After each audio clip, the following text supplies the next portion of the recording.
నమస్తే, నేను మీ ముదిరాజ్. ఈరోజు మనము ముదిరాజుల ఆత్మగౌరవ భవనం కోకాపేట దగ్గరికి వచ్చాం. ముదిరాజులకు కేటాయించిన 5 ఎకరాలు ఉంది కదా, అక్కడ 5 ఎకరాలు. దీన్ని మనం పొందడానికి అనేక కష్టాలు పడ్డారు మన నాయకులు అని చెప్పి బండ ప్రకాష్ గారు కొన్ని గంటల తరబడి పాదయాత్ర చేసింది ఈ ప్రాంతంలో అని చెప్తారు కదా.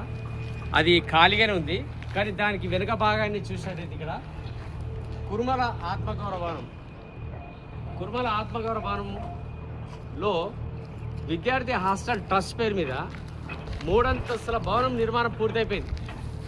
3 అంతస్తుల భవనం నిర్మాణం అయిపోయి దీన్ని ఇనాగరేషన్ కూడా చేయడం జరిగింది మన ముఖ్యమంత్రి గారు అనుమూల రేవంత్ రెడ్డి గారు 14వ తేదీ డిసెంబర్ 24, అంటే దాదాపుగా సంవత్సరం పైన 3 నెలలు అయిపోయింది.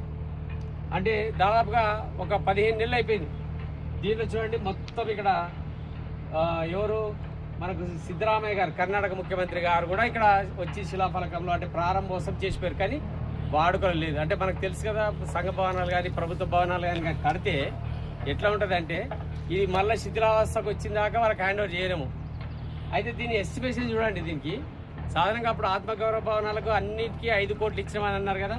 సరే, 5 కోట్లలో ఇక్కడ ఎస్టిమేషన్ కాస్ట్ ఎంత ఉంది? 5,95,00,000, అంటే దాదాపుగా సుమారుగా 6 లక్షలతో పూర్తయిపోయింది. 6 లక్షల్లో కూడా పూర్తయిపోయింది. 5,90,00,000 పూర్తయిపోయింది ఈ భవనం. 5,95,00,000, 590,00,000 అని ఒకటే, 5,90,00,000 అని ఒకటే. అయితే ఈ 6 కోట్లలో 3 అంతస్తుల భవనం పూర్తయింది, ప్రభుత్వం కట్టేసింది. మరి ముదిరాజులకు కేటాయించిన 5 ఎకరాలు ఉన్నాయి కదా, 5 కోట్లు ఉన్నాయి కదా. మరి ఏం చేసిరు 5 కోట్లలో? ఓ చిన్న కంపౌండ్ వాళ్ళు కట్టిరు. చిన్న కంపౌండ్ ఒక సైడ్ మాత్రమే కట్టడం జరిగింది, 3 దిక్కులు వదిలేసారు. అంటే 5 కోట్లను కూడా సద్వినియోగం చేసుకునే స్థితిలో లేరా?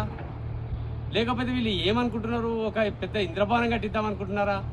మరి అంత ధనవంతులున్నారా మన దగ్గర? ఏం చేస్తారు అనేది ఈ ట్రస్ట్లో ఎవరైతే సభ్యులుగా ఉన్నారో బండ ప్రకాష్ గారు, నీలరాములు గారు, బల్ల సత్య గారు చెప్పాలి, వాళ్ళు వివరించాలి, ముదిరాజ్ జాతికి వివరించాలి. మేము ఏమడుగుతున్నారు ఆయన, హైదరాబాద్లో పిల్లలు చదువుకోవడానికి ఒక హాస్టల్ భవనం లేదంటే మీరు ఏదో ఆగమే కోకాపేట మనకు కోట్ల రూపాయల విలువ, ఇవన్నీ ఎవరు కావాలి మాకు? 6 కోట్లలో 3 అంతస్తుల భవనము పూర్తయిపోయింది. 3 అంతస్తుల భవనమే పూర్తయిపోయింది కదా. మరి మీకెందుకు కట్టడానికి ఏం నొప్పి అవుతుంది?